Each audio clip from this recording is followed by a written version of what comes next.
sir. Alright, how's everybody doing today? Pretty good. Yourself? Alright, so I'm used to speaking in the hills, however, we decided to do flats today, so if I'm looking up, don't be surprised.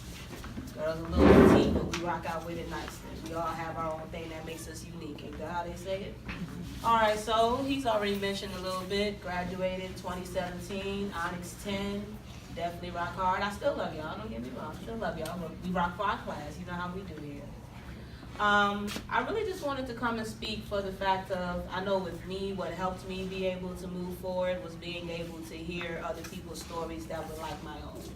A lot of times, especially in our current society, I feel like with social media and things of that nature, we try to put forth a very big facade like everything is going good, when we know at the end of the day, the struggle is real behind the scenes.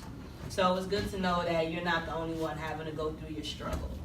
A lot of times we hear about the glory people are dealing with, we're not really knowing the story behind it, and we think, oh, it gotta be perfect for me to be able to have my success. Negative.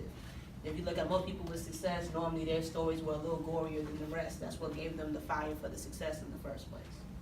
So, a little bit about myself. Born and raised here in 757, Newport News, Virginia. Been singing, writing all of my life mainly. And came here, actually graduated, Scrippa from right here, graduated from Scripps, journalism major. Yes, got my degree in journalism, bachelor's of arts. And honestly, when I initially came, to start off, my plan was not to come to Hampton initially. Honestly, I wanted to get out of the area due to the fact of different things that were going on in my life. You know, walked on campus, scholarship, that alone was really a miracle for the fact of what was going on. Scholarship, smiling. At the end of the day, though, still homeless, still struggling. When Thanksgiving came around, I literally had to find out where I was going to stay. Had to apply to stay on campus during spring break because I didn't even have enough money to go somewhere else. So at the end of the day, had to come here and rock it out regardless. When you look at everything, one thing I just learned about myself was the fact of you have to look at what you go through as preparation rather than punishment. I know sometimes some of us, we're handed cards that are a little bit uglier. You have people that deal with homelessness. Other people deal with poverty. Sometimes you don't have a father in the home. Sometimes you're having to take care of the family members. Me, myself, my parents divorced when I was 10 years old. Saw my father for about a few months in the last, about 14 years. Talked to him on a regular, but ain't really been super tight seeing them on a regular lot. And my mother, she deals with a seizure disorder, so whenever that would happen, once my parents divorced, it came to me. Actually, I was literally in the hospital with her just less than a week ago due to something happening with that. So your girl didn't have an easy hand dealt. When you have all that mixed together, but then you're still grew up in the church, so still having to praise and wave the hand, even though at the house everything's going buck wild. So I definitely know about having to be able to keep that straight face in spite of everything that's going on. So my thing is definitely just making sure that you use it for being able to move forward. Question, and anybody can raise their hand for this. When you were younger, what did you think you would do? What was the dream job, I guess you could say, when you were younger? Yes? Basketball. Okay, I definitely feel you on that. You? Okay, I definitely can feel that. Anybody else?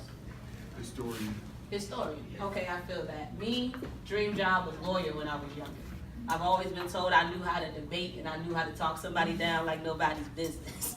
So they told me go be a lawyer and use that jump to make some coins. So I said, all right, I feel you on that. I did think about doing singing. Love to sing, get that from my father. Big fan of music. Me, I like the oldies. Basically early 2000s back, really not with the new stuff a whole lot. That's why when a Bruno Mars comes through, I go crazy because it's somebody that got skills in the country. You don't see that a whole lot. However, I started writing when I was 10. And with the writing, did some poetry and stuff. A lot of my poems dealt with different things that were going on in my home. I had a rough stage when I was a teenager. That rough stage brought me doing a lot of crazy stuff.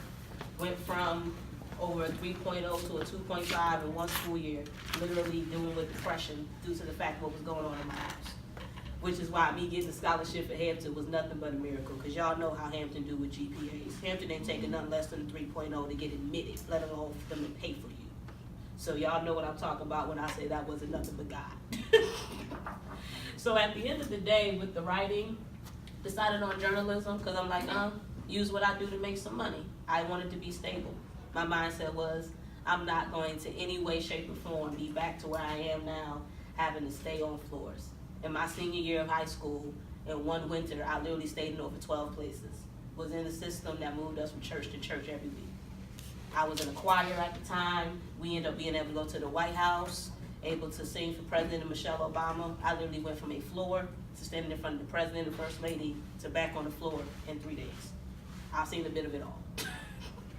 And my goal was simply, we're not doing that no more. Was going through journalism, was feeling it, but then wasn't feeling it at the same time. You know, something I could rock with, but it just wasn't hitting that spot for me. I know some of y'all probably know what I'm talking about.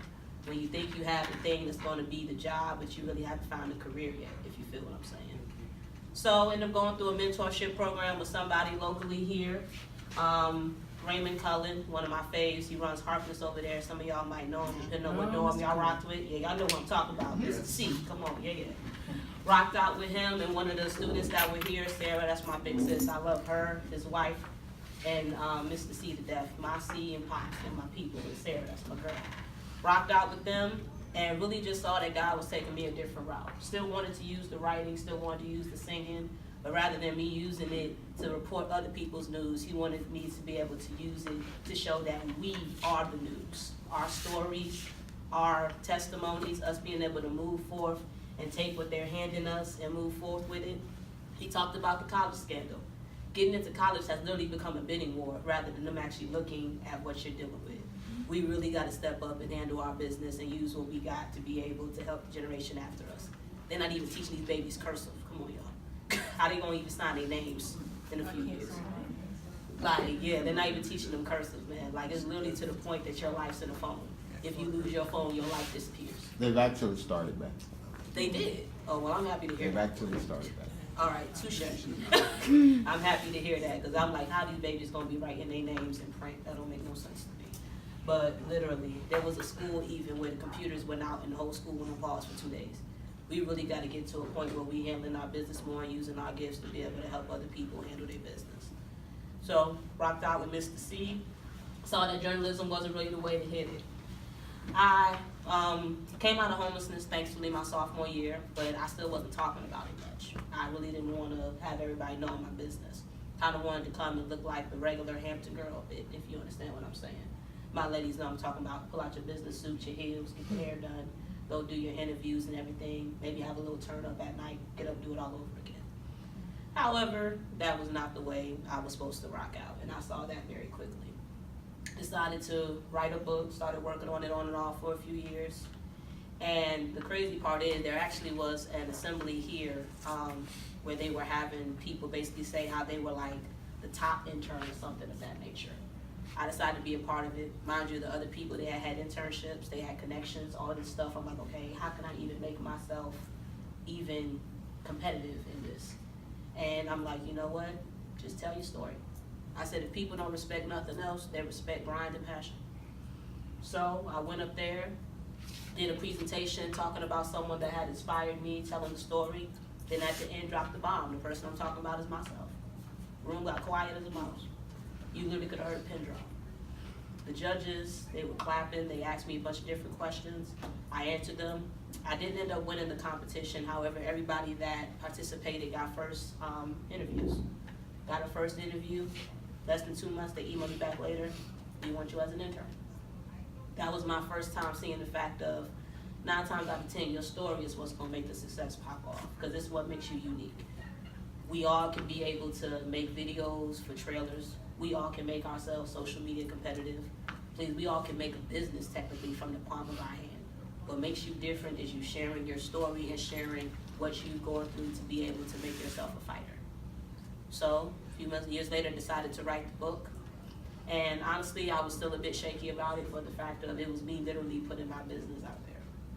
And some people knew my business, but it's the fact of I didn't want people to look at me differently, like, oh, she really just came to Hampton basically on a whim. But then I'm like, you know what, it really don't matter what folk think, because at the end of the day, my goal is to inspire other people with what I've dealt with.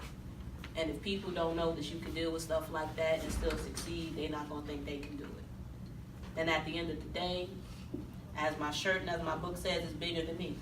It's not about me, it's not about my comfort, it's not about how I feel. It's about making sure that other people know, in spite of the fact that things cannot be fair in our society, in spite of the fact that things may not seem cool in our society, in spite of the fact that we as people, especially our demographic, have to work twice as hard, some people say, to get half as far. You can do what you gotta do, and you can use your story to do it. Because we all go through different things, because we all have different purposes. Nobody goes through that same thing, because nobody's meant to do the same thing. We're all unique, and we all have the things that we're meant to do. So, I released my book back in October, doing pretty well. I started my blog a few months prior, just to get myself back in the flow of writing on a regular, because I had been a little on pause since my graduation. Graduated with a great degree, but hadn't really got a great job. I know some of y'all probably heard that story. Graduated from college, been working at Starbucks. Me, I was working at Hardee's. So, wanted to get myself back in the flow. So far, things have been pretty good. Did a radio interview here about a month or so back with Edith White down in 88.1. Have a radio interview tomorrow. I've done some vending events. Actually, we'll be doing a vending event in September called Outpour. It's by one of the students who just graduated from here himself, Michael Ely. Y'all should go check him out. He's doing this thing. And really just going and doing what I gotta do. For the fact of, I know I didn't do and go through all I went through for no reason. And I want everybody else to know that what you dealt with was not for no reason. It was for you to use it to be able to help somebody else with what they're dealing with. At the end of the day, it is always BTM, as I say it, or in layman's terms, it's always bigger than me. All right, so any questions or anything of that nature? Yes? Is your book, can we find your book in the library here by any chance? Right now, it's not in the library here. I did bring some copies with me, and I actually am working on getting the ebook version of that put out, because I do know most of us like to be able to pull that junk up right on the phone. Actually, I also will be getting into some local libraries here and also some of the local stores here. Yes? When you were young and like you was going through homelessness and you were going to Hampton, like was it the fact that you didn't have no money to get back to where you need to go, or you just didn't have no like place to go at all? Honestly, no place to go at all. I literally, I knew various people in the area. However, this is the part I normally don't tap on much. How can I put this? I'll put it this way. Me, myself, very emotional person, and with me having no father around on a regular, mother getting sick, didn't fit in. I've never fit in. I'm just gonna be honest. I've always been different. My friends from high school and college call me Grandma Amber because I've been told I'm an old soul. Okay, so I've never fit in, and literally my way of responding to it when I was younger was straight acting a fool, acting out. With my mom acting a fool, and between that and then my mother getting sick, most people either they wanted me in their house or they wanted my mom in their house. They did not want both. Exactly. So even though I knew people in the area, having somewhere I could straight up go, and Christmas I could find somewhere to go, me and my mom. Thanksgiving, normally just stayed on campus, went ate at somebody's house. Spring break I had to apply to be able to stay up in month. Summer, I actually took summer classes so that I could come back and stay on campus to have somewhere to stay over the summer. So basically, it just kind of played out to people's preference. Do I want to deal with the out-of-control teenager, or do I want to deal with the sick lady? So like right now, like are you taking care of your mom, or is she like? Well, thankfully, we came out of the homelessness my sophomore year, 2015. We've been in our own spot now for 4 years. I had to move back in with my mother because after I graduated, had the college degree. Girl ain't had no money, girl ain't had no job. So I'm staying with her now. I'm working at a call center, paying a little extra money. Really, it's just temporary. I just needed something to be able to get myself out of some of my debts, dealing with, I have a small student loan due to me staying here on campus over the summer, some credit card debt. So get myself out of my debts and be able to push things forward with this.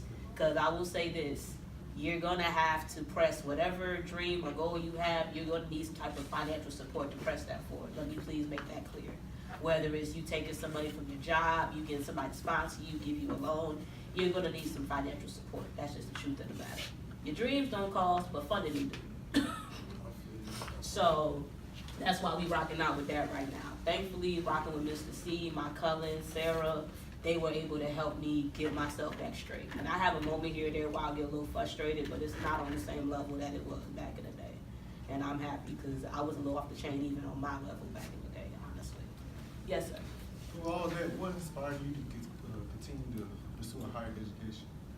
What inspired me, honestly, was the fact that, me and my cousins were the first generation in our family to graduate from school.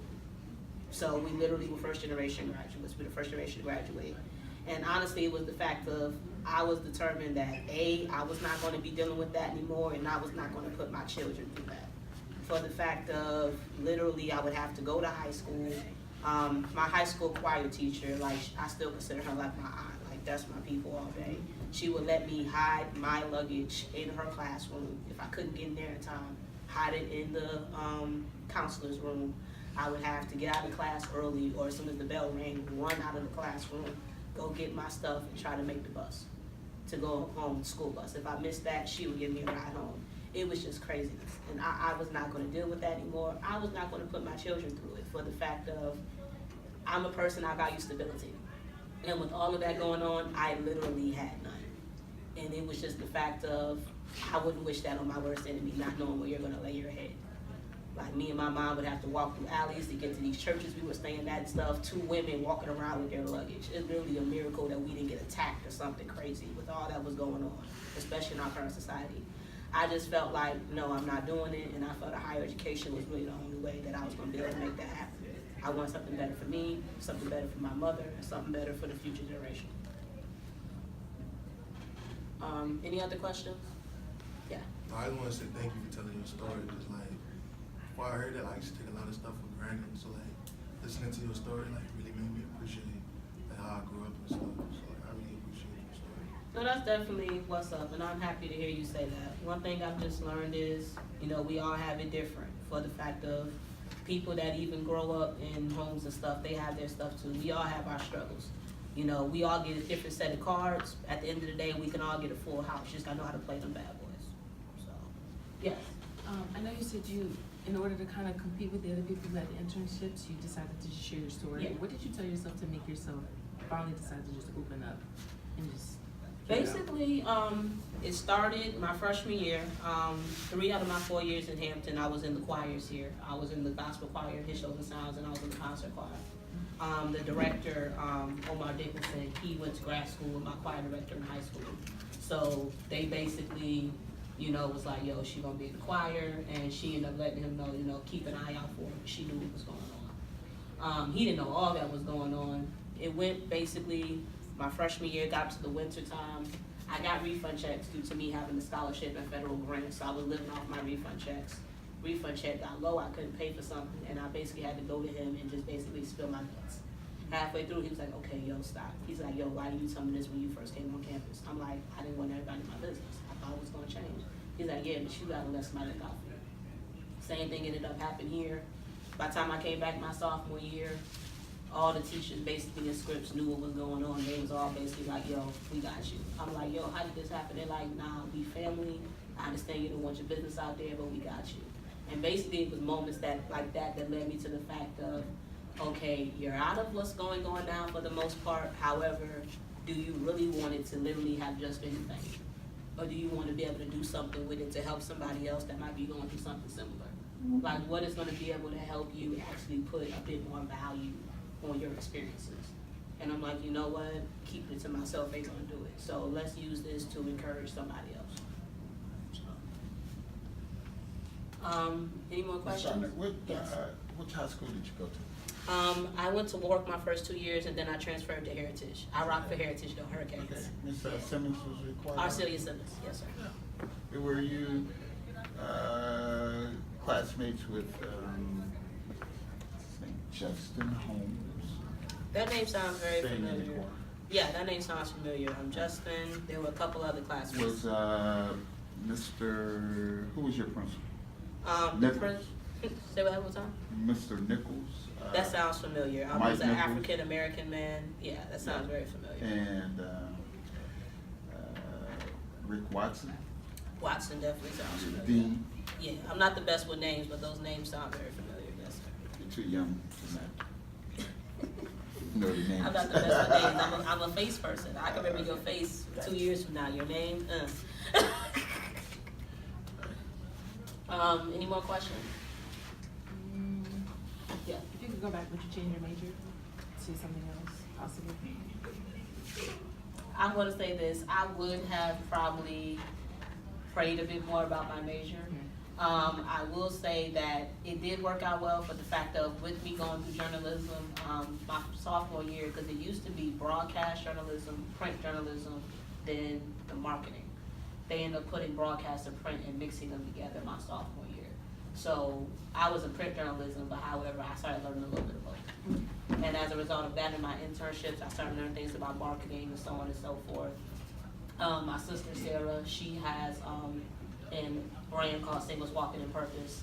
I help with the marketing for that. So with that being the case, it has helped me be able to learn how to market myself, especially to our demographic, you know, using social media and stuff. I went from like 700, 800 something followers to now I'm over 1,000 followers in less than half a year.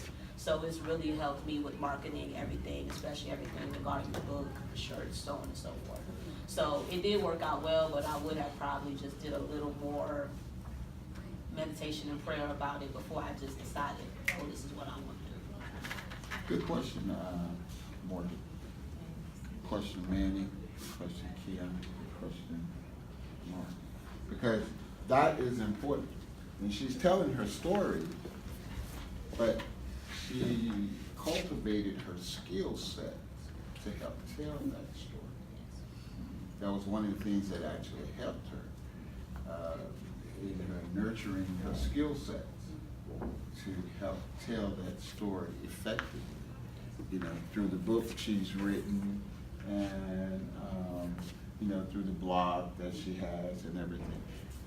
You probably have some of the same types of stories, not specific, you know, that she has, but some of the same types of stories in terms of human interests, personal experiences. What do we do probably 3 or 4 times out of the week, or 2 times at least out of the week when we come to class?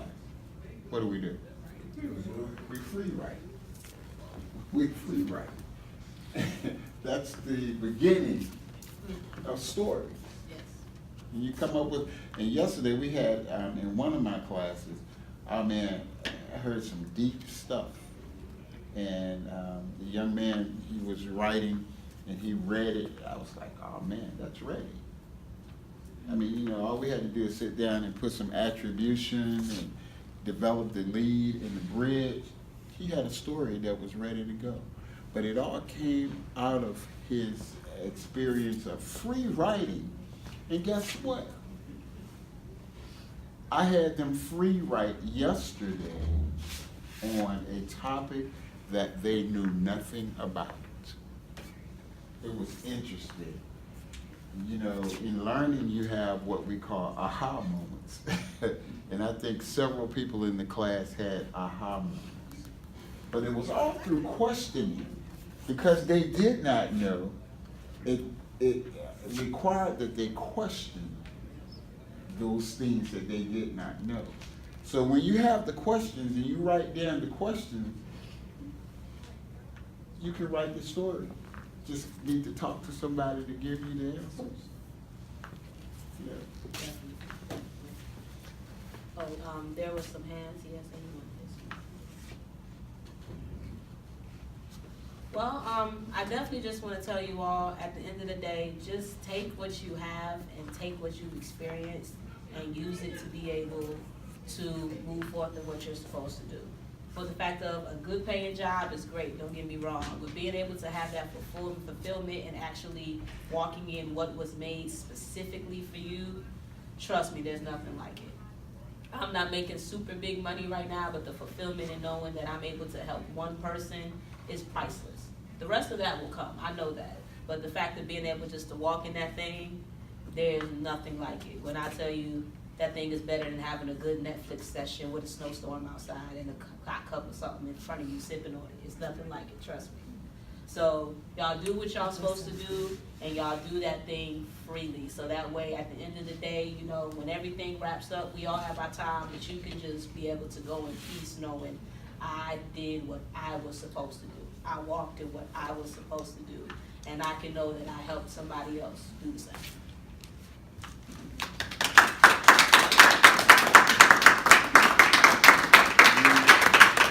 we appreciate Ms. Gardner coming back and sharing, sharing with you, because we need to hear those stories. We need to hear those experiences that help you to get to your goal. She hasn't necessarily made it to her pinnacle yet, but she's on her way. And it takes all kinds of people in your lives, all kinds of situations to get you there, and you learn in the process.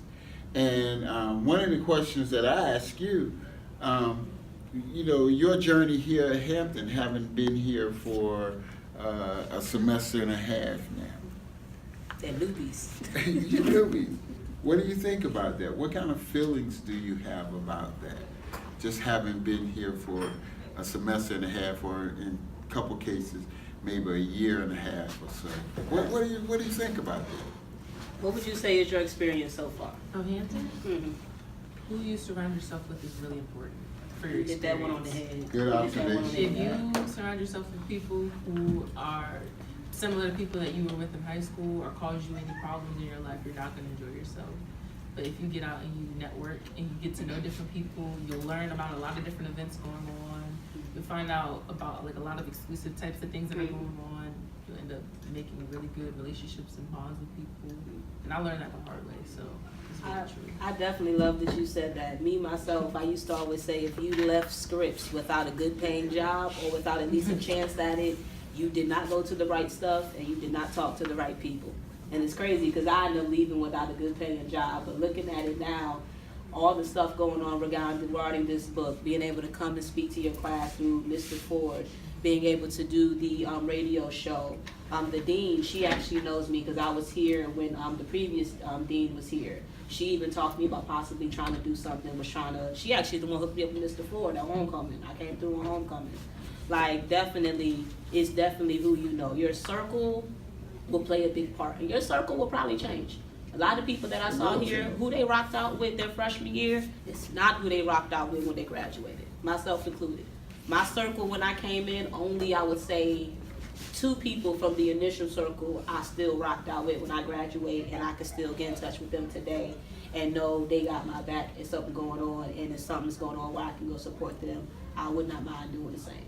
So just know, as you change, the circle will change, and that's not a bad thing. It's actually a good thing. Because if you come and there's no change taking place, you're probably not hitting on stuff the way you need to. There's going to be some change taking place, definitely. Oh, right. I think for me, I just learned that each day is a separate day, Yes. and you don't have to carry on what happened yesterday or last week to the next day. Definitely. You got to approach that thing one step at a time. Because one day might be higher, one day might be lower. But at the end of the day, the highs normally outweigh the lows. You just got to look at it that way, definitely. Yes, sir. I guess like try to be like try to get yourself out there, try to join clubs and stuff like that. If that might meet your major, what you might want to become. Oh, that's definitely, because when you graduate and you start running into those old buddies, be like, oh yeah, we was in such and such together. That's normally when those doors start opening, because people remember potential and people remember promise. And if they end up walking back and running back into you later, and they see you trying to walk in what they already saw, it was going to be your door in the first place, they'll push it 1,000. I know what's happened with me. I had people like, yo, we saw you hitting this a long time ago. If we can help, holla at me. For the fact that they saw it, and to be able to see that I'm actually stepping into it, it just makes them smile from ear to ear. They're like, yo, I got you $1 million. So definitely, those organizations will definitely come back and be your friend. I can guarantee it. One more thing about what you said at the beginning about facades. I learned a lot of people have those too. Oh, yeah. A lot of people walk around like they have it all figured out and like they know what they're doing, Oh, but yeah. they're just as clueless as the rest of us. Oh yeah, I love my Hampton. Hampton is my spot completely because it's really where I was able to start stepping into myself. However, Hampton is kind of like the Yale of our community, if culture, you understand what that I'm Hampton saying. culture. Yeah, like Hampton's that spot. Even people not a part of the African American community, when you say Hampton, they'll start going, ooh. Yeah, like you get the ooh face real quick. And as a result, a lot of times people want you to put on that facade, but at the end of the day, that facade, as I said, will not get you but so far. For the fact of people like it when you show them you. When you show them you and how you really are behind the scenes, that's when you will get people rocking out with you, because people love honesty. If you even look at your YouTubers and things of that nature, they're famous because they're honest. People like that, they keep it real. When there's a facade, especially with our generation, we pick up on facade really quick. Y'all know what I'm talking about. If somebody's on social media always showing the good stuff, not really giving any encouragement and stuff like that, we're not really gonna follow them. We follow you and we can see good, bad, and ugly. So at the end of the day, you gotta put the facade down. You gotta put it, because we're like that and we get it from our parents, they get it from their parents. We just show ours on our phones instead. That's the only difference. That's true. Sometimes we show too much. Oh, yeah. That's Ain't one nothing of the lied on things. that one. And she addressed that in the beginning. She really did, you know. She says she didn't really want to share. Nah, not at first. Yeah, not at first. But, you know, it comes a time when you have to. If it's in you, it'll kill you if you don't get it out. Yes. Yes, it will. Trust me. You hit that on the head. You know. So, again, we welcome you, and we really do appreciate the lessons Thank you. of life that you've shared with us as they relate to the area that we're in. One of the things that I would like you to touch on before you go is nowadays in the media, you're seeing so much from a perspective of the good, the Yes. bad, the indifferent, Yes. the ugly, Yes. in prominent people. True. How does this generation handle that and process what they're seeing and experiencing through social media, traditional media, and, you know, how do they handle that? I would say one thing. With being able to see good, bad, and ugly with your current celebrities now, from, you know, the whole college scam thing that just went on, you got your documentaries coming out. I mean, Lifetime just got their top ranking with the docu about our boy R. Kelly. Exactly. So good, bad, and ugly seems to be the cash cow right about now. It really seems to be the cash cow. I was even discussing with my mother how the music movies about behind the scenes stuff have started becoming the trend again. Your TLC, your New Edition, Bobby Brown talking about doing a Jodeci, because people want to get the tea. And that's what seems to be the money right now. The money is the tea. I'll say this, doing good, bad, and ugly, it can help you and there's a way to process it. My thing is this, I don't mind you putting it out there, but put it out there from a place of I've overcome it or I'm trying to change it, not a place of, oh, it's okay and I don't care. For instance, like with the New Edition movie, one thing I loved about it is that they showed it, but they also showed the fact of how they learned from it and how they were moving on. I don't mind you putting your tea out there if you're gonna show me that you don't think your tea being bitter is okay. Like, at least be like, look, this is what I did, I learned from it, I'm not in that no more, and I want to show you this so you can learn from your stuff too. It's how you approach it. And sometimes, unfortunately, people put their tea out there just for the ratings. They're not really looking at the tea in order to be able to get the tea tasting right again. I'll say the way to process it is, if somebody's putting the tea out there and they're doing it in a way where they're trying to help you get your stuff straight, then rock out with them all day. If they're just putting their tea out there because they just want your dollars, that's when I kind of go, okay, I don't fool with you.